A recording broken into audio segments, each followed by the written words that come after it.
1970, en el mes de septiembre, hice mi primer sermón.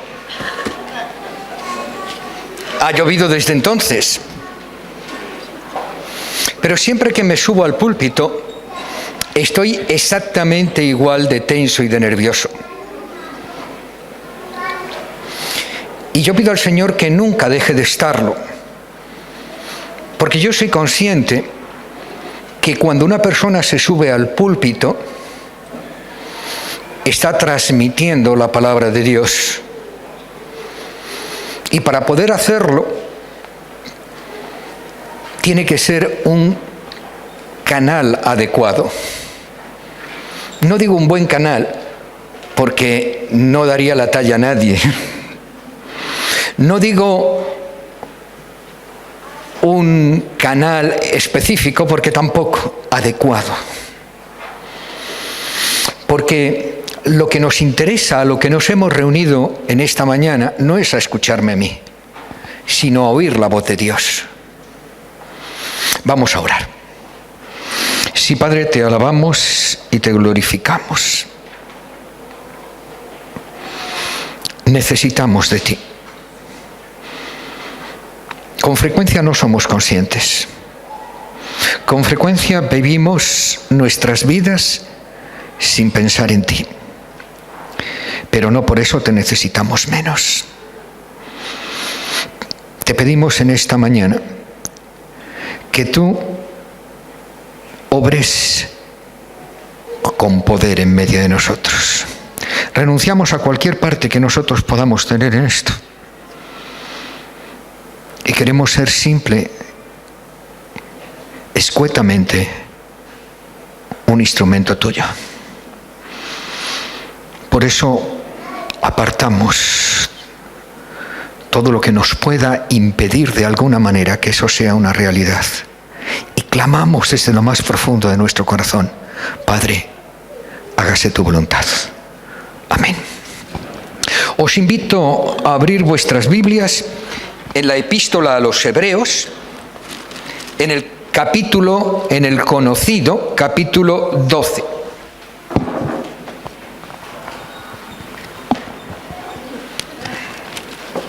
Hebreos, capítulo 12.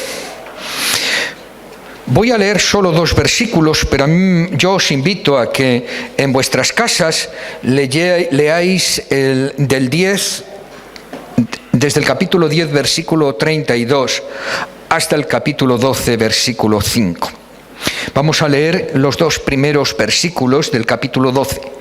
Por tanto, nosotros también, teniendo alrededor nuestro tan grande nube de testigos, despojémonos de todo peso y del pecado que nos asedia y corramos con paciencia la carrera que tenemos por delante, puestos los ojos en Jesús, el autor y consumador de la fe, el cual por el gozo puesto delante de él sufrió la cruz, menospreciando el oprobio, y se sentó a la diestra de Dios.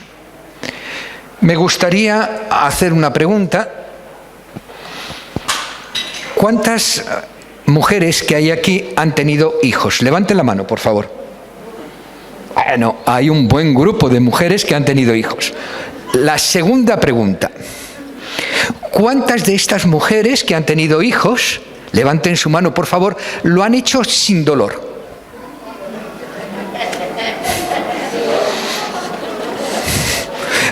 Dos privilegiadas. 2 privilegiadas. ¿Por qué? Porque nosotros asociamos el parto al dolor. Es como la lluvia y la humedad. Están tremendamente asociadas. Durante un tiempo, no es que fuera masoquista, pero durante un tiempo yo hice una encuesta particular. Cuando iba a ver a una mujer que acababa de dar a luz, le preguntaba: ¿y el próximo para cuándo? En ese momento, sin excepción, notaba un rictus en la piel de la cara que se manifestaba con más o menos violencia, depende de la confianza que tuviera conmigo. Pero yo sé que en el fuero interno, menos guapo, pensaba de todo. Sin embargo, esa misma mujer, al cabo de 1 o 2 semanas, muchas de ellas ya estaban pensando en tener otro. Vosotros vais a entender mejor este sermón. Alguna ventaja había que haber. No todo iban a ser inconvenientes. El autor del libro de Hebreos, hace énfasis en una frase que yo quiero en esta mañana hacer énfasis también.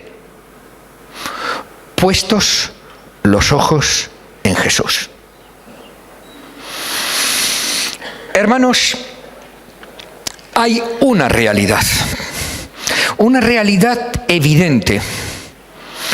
Y para entender lo que es esa realidad, y para entender qué es lo que nos está diciendo el apóstol Pablo en el capítulo 12, versículo 2, que a veces lo disociamos, a veces agarramos el capítulo 11 de Hebreos y lo interpretamos, lo vemos, lo analizamos como un hecho aparte, como si no estuviera en un contexto.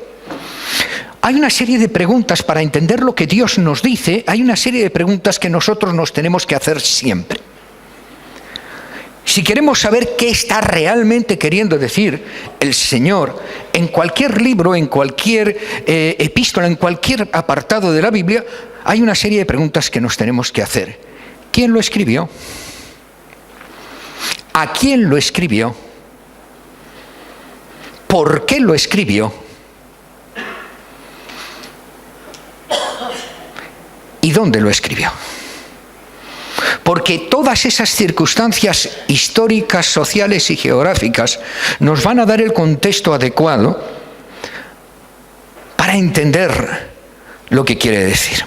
Porque incluso utilizando un mismo idioma, en diferentes lugares y en diferentes épocas, la misma palabra significan cosas diferentes. ¿Verdad que sí? Yo veo aquí una serie de argentinos, de Argentina, y si yo digo fresa, a lo mejor no me entienden, pero si les digo frutilla, también. La primera vez que me preguntaron en Argentina cómo se llama una mujer, yo dije que se llamaba Concha, se rasgaron las vestiduras. Y cuando hablé de coger un autobús, les venía un color detrás de otro. Hablamos un mismo idioma, estamos en una misma época, pero la misma palabra, en contextos geográficos diferentes, significa, cualquier parecido con la realidad es pura coincidencia. Por eso, para entender qué está diciéndonos el autor de la epístola a los Hebreos cuando dice puestos los ojos en Jesús, tenemos que adelantarnos al capítulo 10. Me vais a perdonar, pero hoy yo tengo la garganta hecha bicarbonato. Nos vamos a centrar en el capítulo 10, versículos 32 y 33, que es el contexto mínimo que nos da una visión de por qué el autor está escribiendo lo que dice a continuación.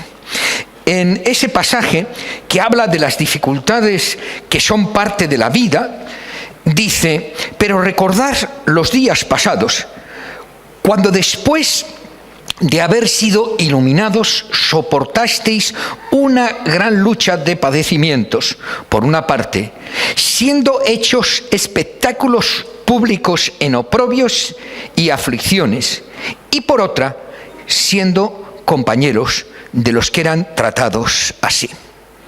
Es decir, el autor de la epístola a los Hebreos está diciendo a aquellas personas a las cuales dirige aquella epístola: de que habían tenido que pasar por medio de profundos conflictos, de profundas discriminaciones, de profundos momentos de dificultad.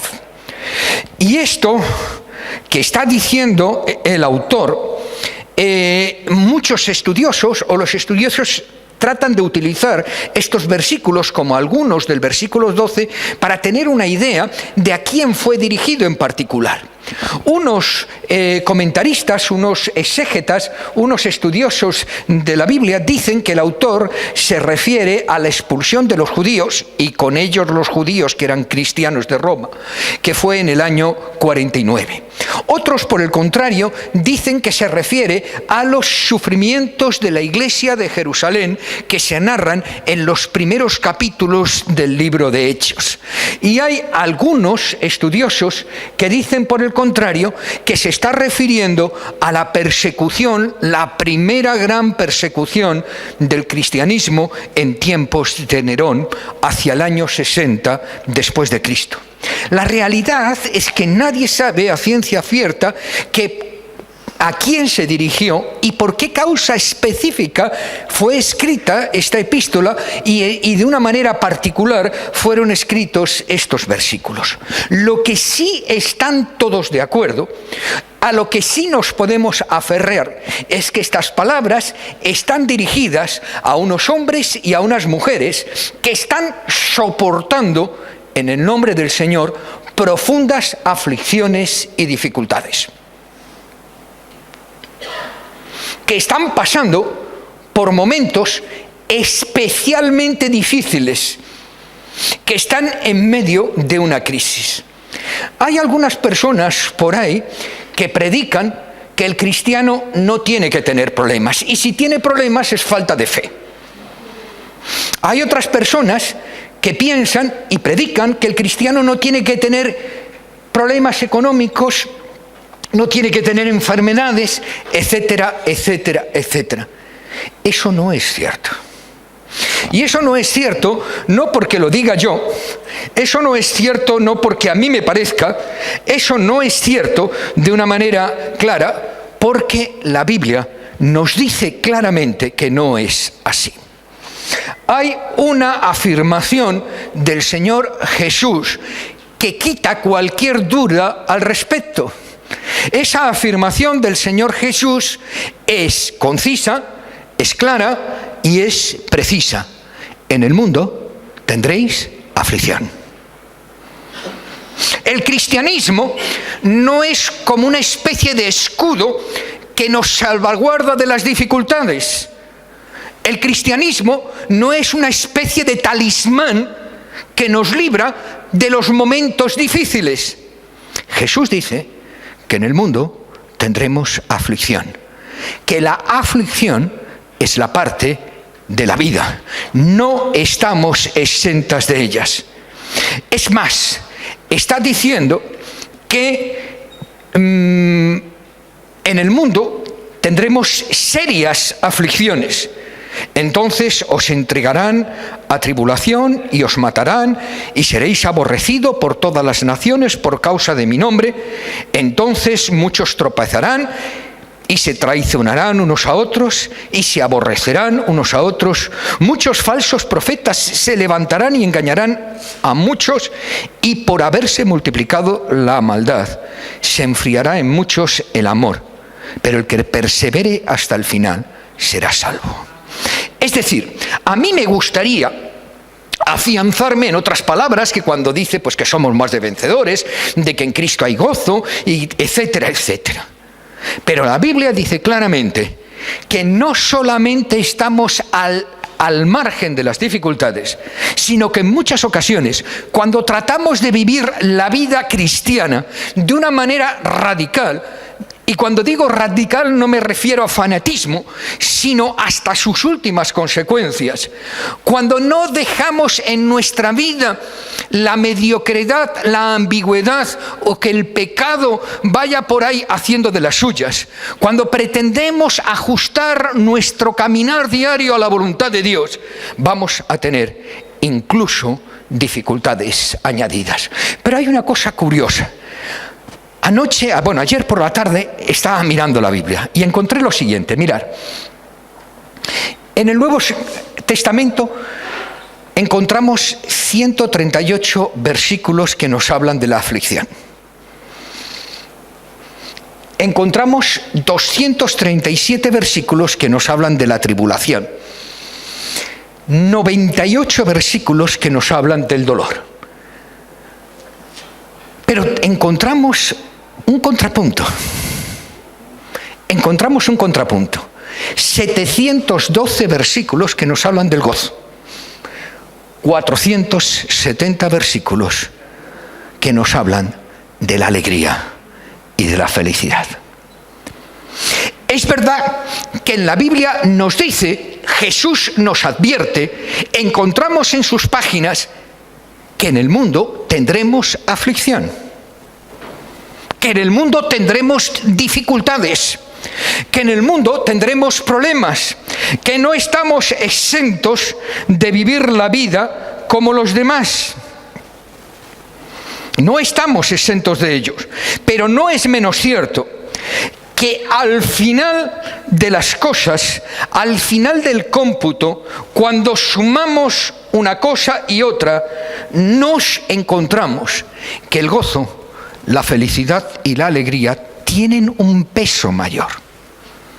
¿Cómo se da eso? ¿Por qué? Si es verdad el hecho de que el ser cristiano no solamente no nos libra de las dificultades, sino que puede poner en nuestra vida dificultades añadidas. Si es verdad, y no nos cabe duda de ello, porque lo dice nuestro Señor Jesús, que esas dificultades pueden ser realmente muy gordas. Recordar que cada año en este mundo 400.000 personas mueren por fidelidad a Cristo. Si eso es verdad, ¿cómo es también verdad que el gozo y la felicidad tengan mayor peso en el texto bíblico? Es muy simple, es muy fácil, y ahí me gustaría que con la ayuda del Señor nos centráramos en esta mañana. En el mundo tendréis aflicción. Pero las aflicciones, las dificultades, los problemas, los inconvenientes que nos encontramos en la vida, puede ser para mí o un problema o una bendición. Me pueden hundir o me pueden edificar. Me puedo estancar o puedo recibir tremenda bendición. Alguno puede pensar, hombre, en ciertas circunstancias, ¿cómo se puede recibir bendición? Este hombre es un masoca. Hay muchos versículos. ¿Recordáis a Esteban?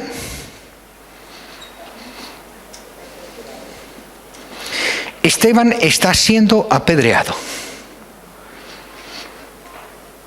La circunstancia es, un pelín difícil, ¿no? Un pelín contemplada. La palabra de Dios nos muestra a Esteban en sus últimos momentos con una sonrisa en los labios, diciendo: veo los cielos abiertos y la gloria de Dios.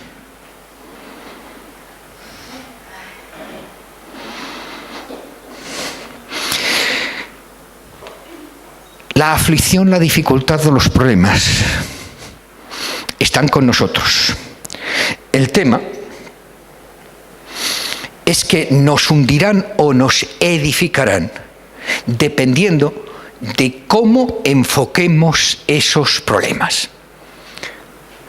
El enfoque correcto marcará la diferencia entre un problema que nos hunde y un problema que nos levanta. Por lo tanto, la pregunta lógica, normal, obvia en este momento es: ¿cuál es mi enfoque? ante los problemas.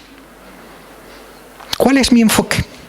Hay un pasaje, bueno, hay muchos pasajes, pero me gustaría destacar uno en particular que habla de este enfoque de manera especial. Y llamando a la multitud y a sus discípulos les dijo: si alguno quiere venir en pos de mí, niéguese a sí mismo, tome su cruz y sígame. Porque el que quiere salvar su vida, la perderá. Y aquel que está dispuesto a perder su vida en mi nombre, en nombre del Evangelio, la salvará. ¿Cuándo está diciendo Jesús eso? Porque claro, si sacamos un texto de su contexto, no podemos entender qué está diciendo realmente Jesús. ¿Cuándo lo dice? Está emprendiendo el camino a Jerusalén.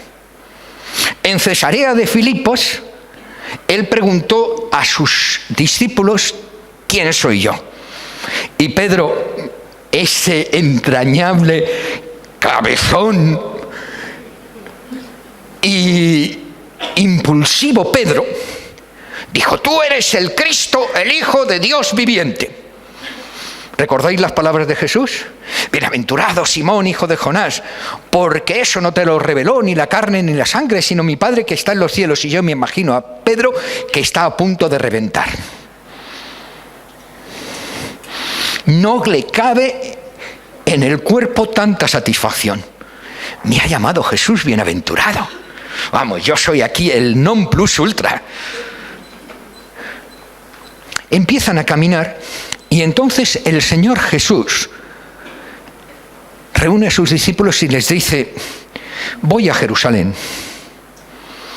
Y como está escrito, allí voy a sufrir. Me prenderán, me humillarán, me torturarán y finalmente me matarán. Pedro, que le duraba todavía el hinchazón, le coge aparte, bueno, le agarra aparte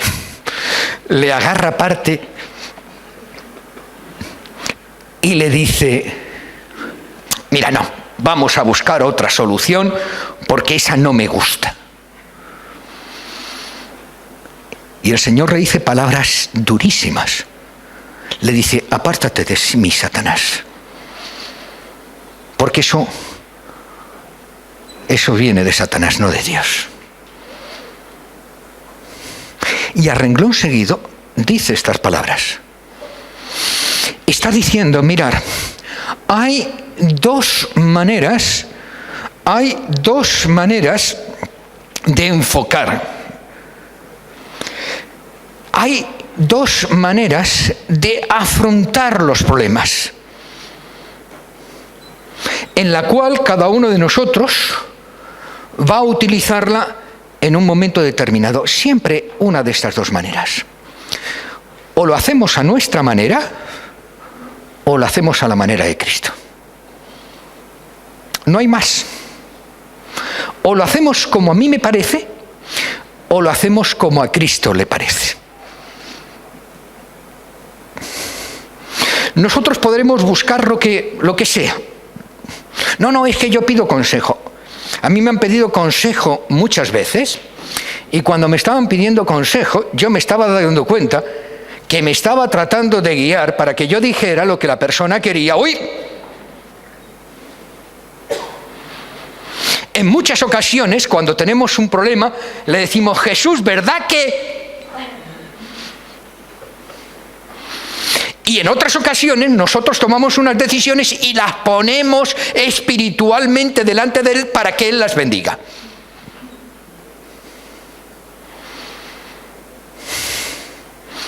Eso es una realidad. Yo no soy ningún extraterrestre.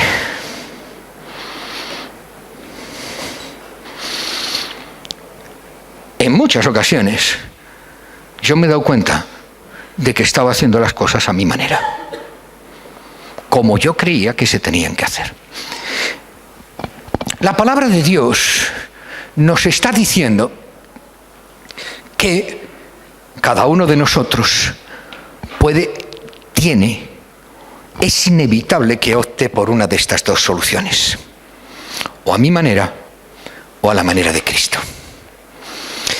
Está afirmando el autor de la epístola a los Hebreos que inevitablemente nos enfrentamos a una serie de problemas con nuestros criterios o con los de Cristo.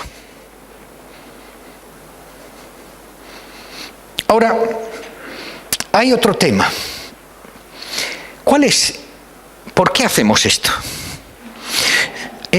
A veces nos despachamos diciendo, bueno, este es que no es espiritual.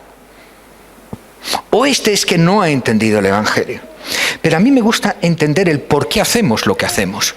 Porque si no entiendo el por qué hago las cosas, difícilmente las voy a cambiar.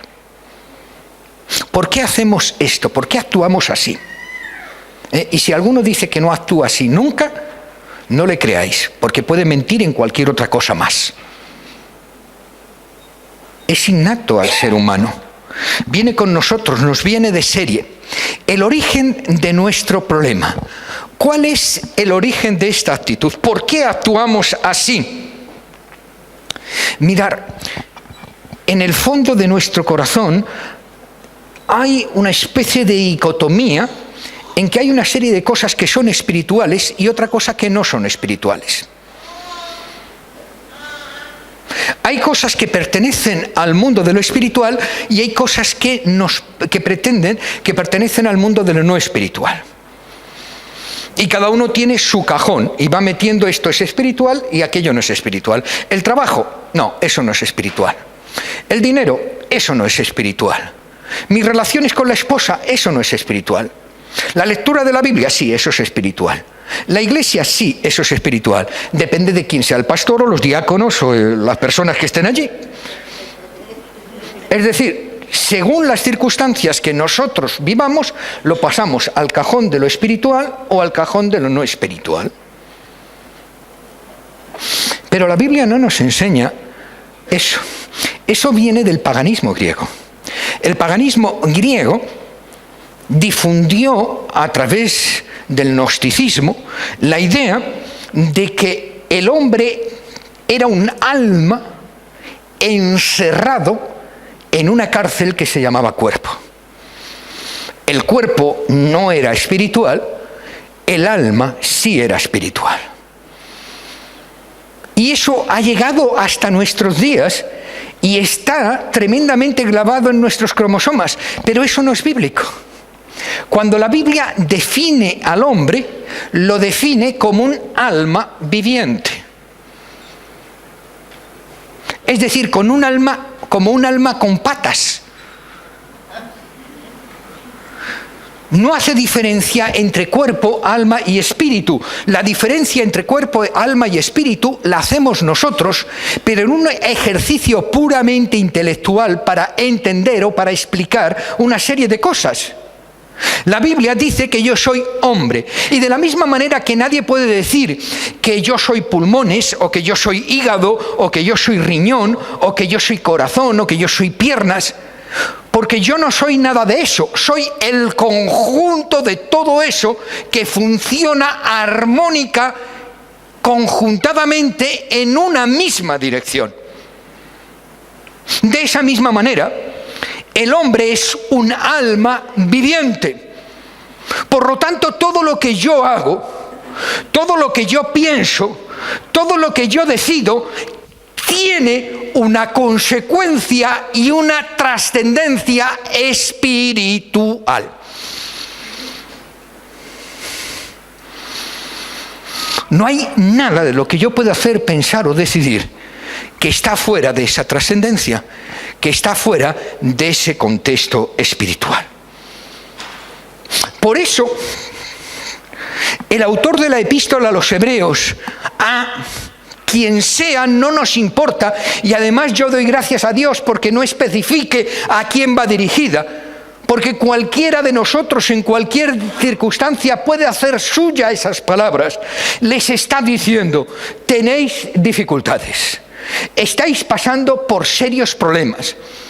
quiero que entendáis una cosa. Por ejemplo, utiliza el capítulo 11 para ir reseñando una serie de ejemplos de fe que va sacando de la Biblia. Y cuando determina de decir eso, cuando termina de poner esa galería de ejemplos, dice: y vosotros, en medio de todos ellos, correr con paciencia la carrera de la vida. ¿Cómo? Puestos los ojos en Jesús.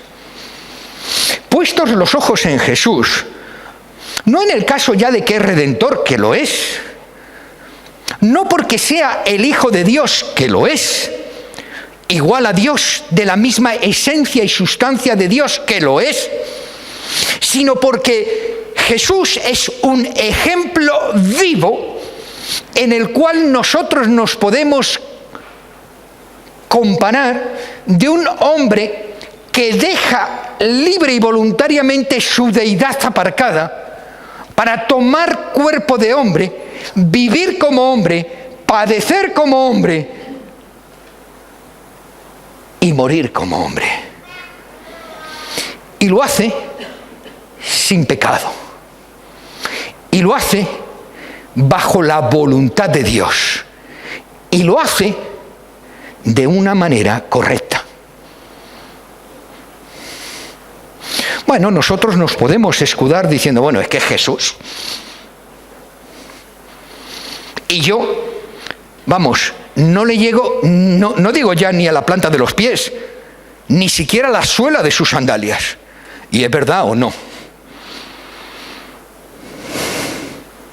Pero él dice: yo me voy al Padre, y vosotros cosas mayores que yo haréis. ¿Es Jesús un embustero? ¿Nos trata de engañar? ¿Nos trata de confundir? Lo que nos está diciendo es que no hay nada de lo que él hizo que tú no puedas hacer si tú vives, si tú enfrentas los problemas como él lo hizo. Él vino para ser nuestra referencia. Por eso vivió, por eso sufrió. No como cada uno de nosotros, sino más, infinitamente más que muchos de nosotros. Por esa razón, el autor de la epístola a los Hebreos está diciendo que el primer paso que tenemos que dar es centrarnos en Cristo. Hay una cosa muy clara. Cuando Jesús está diciendo: quien quiere salvar su vida la perderá, está diciendo: si nosotros enfrentamos nuestra vida con nuestros parámetros y recetas, si nosotros abordamos nuestros problemas de la manera que mejor entendemos, si nosotros tratamos de resolver las dificultades conforme nos parece bien, tenemos menos porvenir que Bartimeo antes del milagro. Si yo quiero salvar mi vida, perderé el tiempo, me decepcionaré, me frustraré y al final la perderé. Es cierto, está claro, la palabra de Dios nos dice que es angosto, es estrecho, es difícil el camino de aquel hombre y aquella mujer que decide vivir conforme a los parámetros de Cristo. Cristo no engaña a nadie.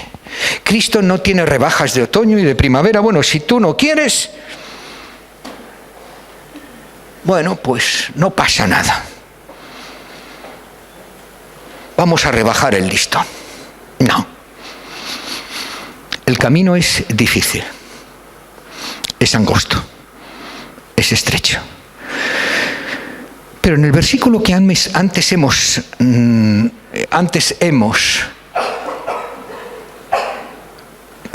citado, en Juan 16:33, solo he citado una parte del versículo. El versículo completo dice: os he hablado de estas cosas para que en el mundo tengáis paz.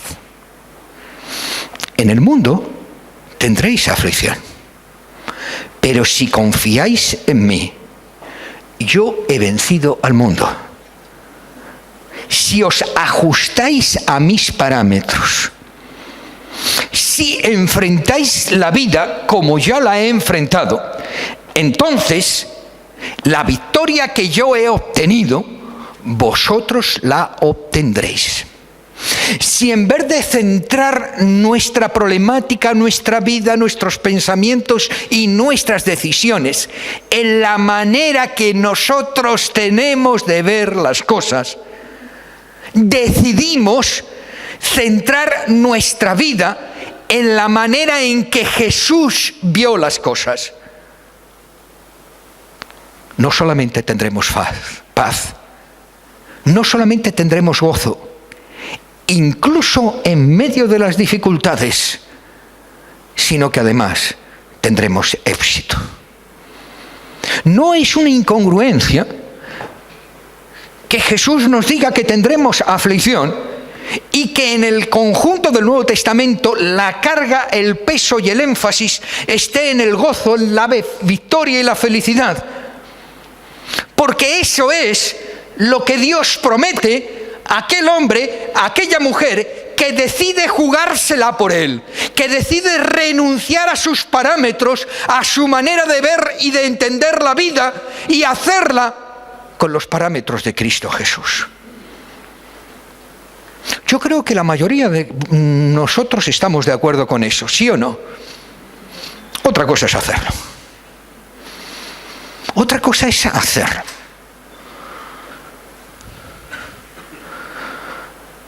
Pero el problema es que tenemos que hacerlo, no solamente creerlo. Si nos centramos en los caminos, las dificultades, no lograremos más que vivir de amargura en amargura, con algunas lagunas de paz. Pero por el contrario, podemos poner nuestra visión y sobre todo nuestra voluntad en Cristo y vivir en Él, sabiendo que solo en Él hay salvación. Solo en Él hay salvación. Y recordar que cuando en la Biblia se habla de salvación, se está refiriendo al hombre en su totalidad, no solo en el aspecto físico, sino en su totalidad, porque la Biblia no hace discriminación entre una cosa y otra, la hacemos nosotros. Dios quiere salvarnos del pecado y de sus consecuencias. Dios quiere salvarnos de aquellas cosas que se han generado en este mundo, no por su voluntad, sino por nuestro pecado. Dios quiere bendecirnos en medio de cualquier circunstancia, pero no puede hacerlo. No puede hacerlo. Porque, y perdonar, lo digo metafóricamente, porque cometió el error de darnos el libre albedrío. Y al hacernos libres, nos hizo responsables. Y al hacernos libres, nos permitió el derecho de ir incluso contra su voluntad. Porque Él no quiere autómatas. Él no quiere hombres y mujeres desprovistas de cerebro. Él quiere hombres y mujeres llenos de amor, que se sumergen en el amor y que le utilizan a Él como punto de referencia, porque Él es amor.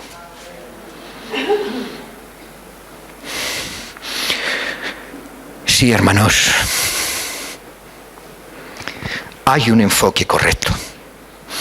Y hay un solo enfoque correcto que permite que nuestra vida triunfe en un mundo lleno de podredumbre, donde impera la injusticia, donde el hombre no hace más que sumar dolor y donde cada día la vida se hace menos apropiada al ser humano. Incluso ahí tendremos gozo y paz si somos capaces de hacer esto. Me gustaría que termináramos con una oración en nuestro interior, cada uno para sí. La palabra de Dios ha sido expuesta y Él tiene un mensaje para cada uno de nuestros corazones. Tratemos de encontrar cuál es ese mensaje. ¿Qué es lo que nos ha querido decir a cada uno de nosotros el Señor en esta mañana? Interrelacionemos con Él.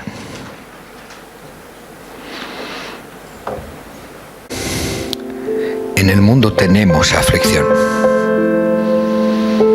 A nuestro alrededor hay dolor, hay enfermedad, hay amargura, hay muerte, hay discriminación, hay odio, hay resentimiento. Y con todo eso tenemos que enfrentarnos cada día. Entre todo eso tenemos que ir caminando a cada instante. Pero en ti, solo en ti, hay bendición. Tú eres el referente. Señor, ayúdanos a identificar en qué cosas nosotros estamos aplicando nuestra receta, nuestra manera de ver las cosas, nuestra manera de entender los problemas. Señor, sentimos